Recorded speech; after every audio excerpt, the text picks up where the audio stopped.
जय हिंद। आज हम लोग शुरू करेंगे क्लास 7th के साइंस का अध्याय नंबर 1, जिसका नाम है मानव विज्ञान और प्रौद्योगिकी। पहली हेडिंग बनती है विज्ञान और प्रौद्योगिकी का दैनिक जीवन में क्या उपयोग है।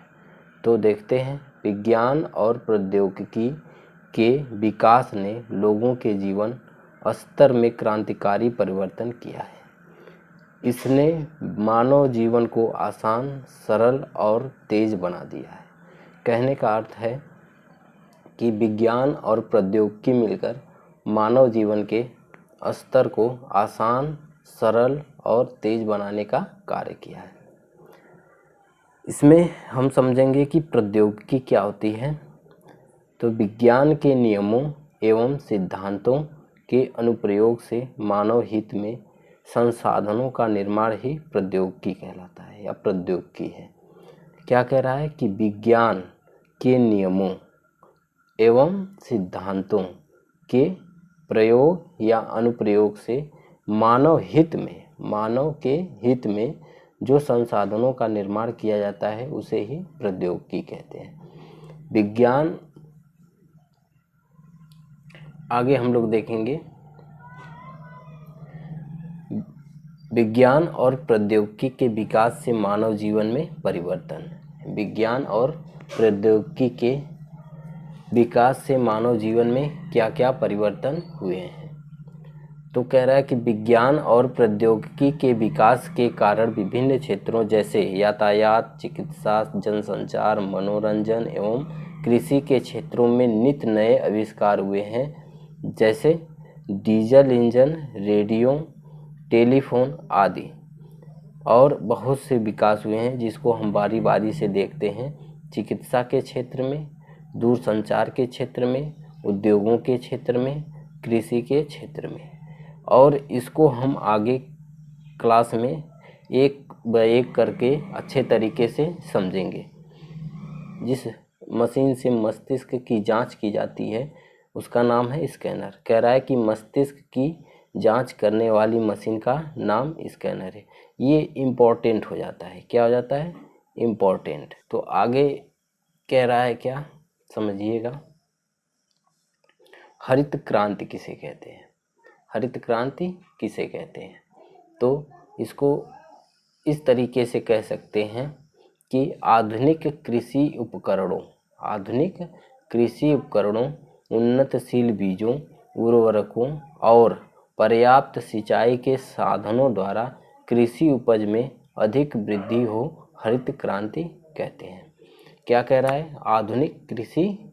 आधुनिक कृषि उपकरण जैसे ट्रैक्टर हुआ और आधुनिक हल हुए इत्यादि जो कृषि कार्य में उपयोग किए जाते हैं, और साथ ही साथ उन्नतशील बीजों, उर्वरकों और पर्याप्त सिंचाई के साधनों द्वारा कृषि के उपज में अधिक वृद्धि हो, जिसको हम क्या कहेंगे? हरित क्रांति। अब हम कृषि के क्षेत्र में विभिन्न क्रांतियों को समझेंगे जो कि क्लास 7th के स्तर का है। जैसे पहला कह रहा है हरित क्रांति। तो हरित क्रांति किससे संबंधित है? फसल उत्पादन से। श्वेत क्रांति किससे संबंधित है? दूध उत्पादन से। पीली क्रांति किससे संबंधित है? तिलहन उत्पादन से। और भूरी क्रांति किससे संबंधित है? उर्वरक उत्पादन। और लास्ट में आता है नीली क्रांति किससे संबंधित है? तो मत्स्य उत्पादन से। ये बहुत ही ज़्यादा इम्पोर्टेंट हो जाता है हमारे आने वाले क्लास के लिए। तो वीडियो में आगे चलते हैं। श्वेत क्रांति यानी डॉक्टर वर्गीज कुरियन श्वेत क्रांति के जनक हैं। श्वेत क्रांति किससे संबंधित थी? तो दूध उत्पादन। किससे? दूध उत्पादन से संबंधित है। साथ ही साथ हम समझते हैं हरित क्रांति के जनक कौन है? तो MS स्वामीनाथन हरित क्रांति के जनक हैं। अब आगे देखते हैं विज्ञान और प्रौद्योगिकी के विकास में विभिन्न क्षेत्रों में क्रांतिकारी परिवर्तन। नंबर 1 कह रहा है औद्योगिक क्रांति। औद्योगिक क्रांति में हम देख रहे हैं कि मेक इन इंडिया भारत सरकार द्वारा वर्ष 2014 में देशी व विदेशी कंपनियों द्वारा भारत में ही वस्तुओं के निर्माण पर बल देने के लिए बनाया गया। यानी कि जो भी, चाहे वो जेट इंजन हो, चाहे वो किसी छोटी गाड़ियों के इंजन हो, सब किस में बनेंगे? भारत में। चाहे वो देसी कंपनी हो या विदेशी कंपनी हो, दोनों।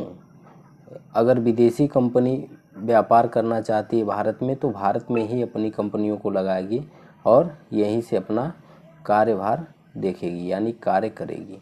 आगे देखते हैं, चाहे रेल इंजन हो या हवाई जहाज, छोटे वाहन हो या बड़े युद्धपोत, जलपोत और छोटी बड़ी सब मशीनों का निर्माण हमारे देश में होगी या बनने लगी। किसके तहत? मेक इन इंडिया के तहत। आगे देखते हैं क्या है। तो आगे कह रहा है कि जनसंचार के क्षेत्र में क्रांति, जिसमें कंप्यूटर, इलेक्ट्रॉनिक डाक सेवा, जिसको हम ईमेल कहते हैं, और इंटरनेट का विकास बहुत तेज़ी से हुआ है, जिससे जनसंचार के क्षेत्र में क्रांति आ गई। अभी आप कुछ समय पहले पीछे जाएंगे तो वहाँ आप अपने पापा से कह दे या फिर दादा से पूछेंगे कि कुछ समय पहले क्या कंप्यूटर था, इलेक्ट्रॉनिक डाक सेवा था, यानी ईमेल लोग करते थे, या इंटरनेट से कोई कार्य करते थे, तो वो कहेंगे नहीं। क्यों? क्योंकि उस समय अगर जानकारी लेनी थी तो लोग अखबारों या किसी अन्य चीज़ों से लेते थे, रेडियो पे सुनते थे। लेकिन कंप्यूटर थे, लेकिन ये जो इस समय है ये बड़े पैमाने पे नहीं हुआ करते थे, और ईमेल के बारे में तो कोई जानता ही नहीं था। ये तो अभी जल्दी से विकसित हुए हैं, जिससे कि जनसंचार के क्षेत्र में क्रांति आई है। जिसमें कंप्यूटर को समझते हैं। कंप्यूटर क्या है? कि कंप्यूटर एक इलेक्ट्रॉनिक मशीन है। कंप्यूटर एक इलेक्ट्रॉनिक मशीन है जिससे अनेक उपयोगी एवं जटिल कार्य सरलता से संपन्न किए जा सकते हैं।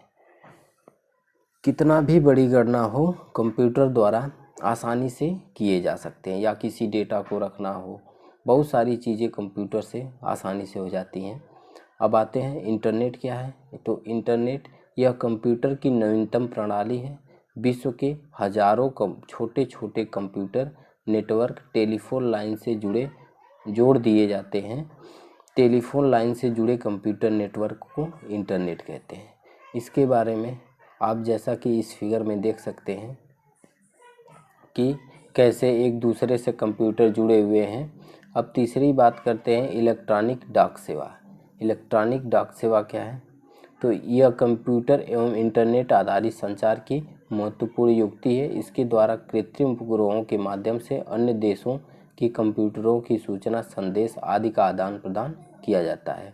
यानी इलेक्ट्रॉनिक डाक सेवा में क्या कह रहा है कि यह कंप्यूटर एवं इंटरनेट आधारित जनसंचार की महत्वपूर्ण युक्ति है। इसके द्वारा कृत्रिम उपग्रहों के माध्यम से अन्य देशों के कंप्यूटरों की सूचना और संदेश आदि का आदान प्रदान आसानी से किया जा सकता है। अब हम समझते हैं कि औद्योगिक विज्ञान और प्रौद्योगिकी के विकास से विभिन्न क्षेत्रों में क्रांतियों को और आगे बढ़ते हुए देखते हैं कि मोबाइल फ़ोन एवं स्मार्टफोन क्या करते हैं। यह एक इलेक्ट्रॉनिक उपकरण है। यह टेलीफोन की तरह बात करने के अलावा कई अतिरिक्त सेवाओं के लिए उपयोग होता है, जैसे संदेशों के आदान प्रदान के लिए, SMS, मनोरंजन, भौगोलिक स्थिति जानने के लिए आदि के लिए मोबाइल फ़ोन एवं स्मार्टफोन का प्रयोग किया जाता है। अब कृषि के क्षेत्र में देखते हैं। तो कृषि के क्षेत्र में कह रहा है कि जनसंख्या विस्फोट से भूमि पर दबाव बढ़ा है, जिसके कारण खाद्यान्न की समस्या मानव के लिए एक विशेष प्रकार की चुनौती के रूप में खड़ी हुई है। किंतु कृषि के क्षेत्र में वैज्ञानिक आविष्कारों ने सब प्रकार की चुनौती को दूर कर दिया है। जैसे जैसे जनसंख्या बढ़ रही है तो हमारी भूमि पर दबाव बढ़ता जा रहा है। भूमि लोगों से भरती जा रही है और कृषि करने के लिए ज़मीन कम होते जा रहे हैं। लेकिन वैज्ञानिक उपकरणों और वैज्ञानिक खोजों के माध्यम से प्रत्येक प्रकार के सॉल्यूशन निकाले जा रहे हैं, जिससे कि मानव को किसी भी प्रकार की दिक्कत न हो सके।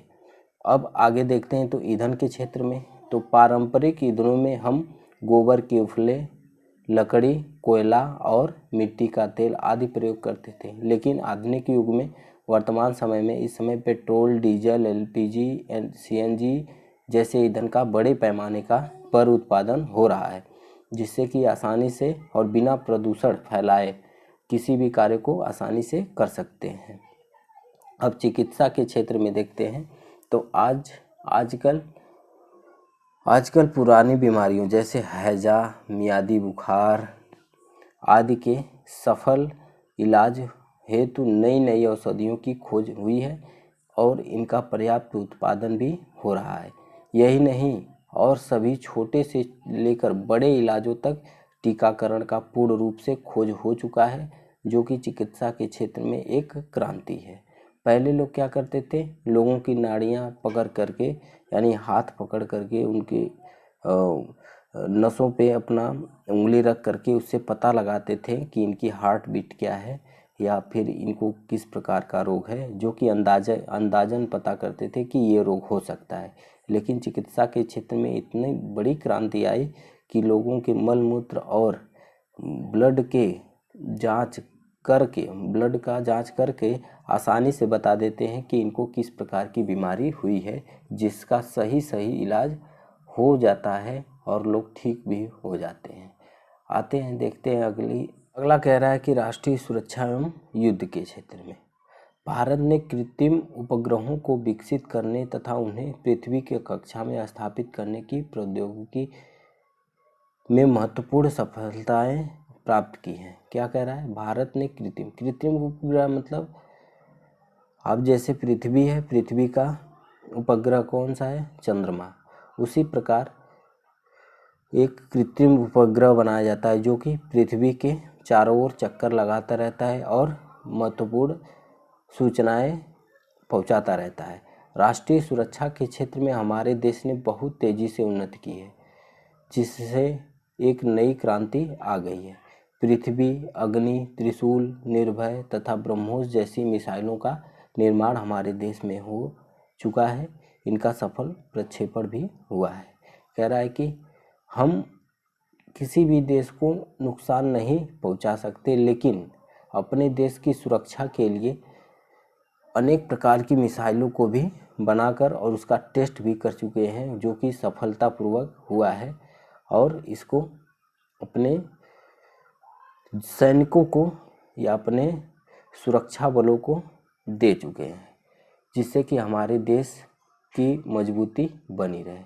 आगे देखते हैं, विज्ञान और प्रौद्योगिकी के विकास में मनुष्य को केवल लाभ ही नहीं मिला है, वरन इससे अनेक प्रकार की हानियां भी हुई हैं।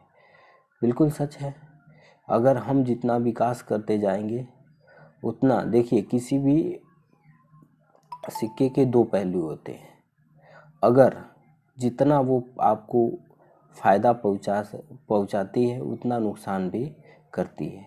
तो विज्ञान जैसे जैसे हमको विकास की तरफ बढ़ाया है उतना हमें हानि भी पहुंचाई है। जैसे बड़े बड़े उद्योगों की संख्या बढ़ गई है, इनसे निकलने वाले अपशिष्ट पदार्थ ऐसे ही नदियों में बहा दिए जाते हैं अथवा भूमि में विसर्जित कर दिए जाते हैं, जिसके कारण नदियों के जल तथा भूमि प्रदूषित हो रहे हैं। कृषि उपज बढ़ाने के लिए तरह तरह के उर्वरक तथा कीटनाशकों के छिड़काव से भी भूमि बंजर होते जा रही है। ये तो ठीक है। आप जो अपने खेतों में ज़रा सोच कर देखिए, आप जो अपने खेतों में तरह तरह की खाद या उर्वरक या छिड़काव जो कीटनाशकों के रूप में करते हैं, क्या उसके केवल लाभ ही है? नहीं, ये हानि साथ साथ में हानि भी पहुंचाते हैं, और जितना लाभ देता है उतना हानि भी देता है। तो आज के लिए बस इतना ही। ये हमारा पहला अध्याय से यहीं पे समाप्त होता है। मिलते हैं आपसे अगले वीडियो में, तब तक के लिए जय हिंद।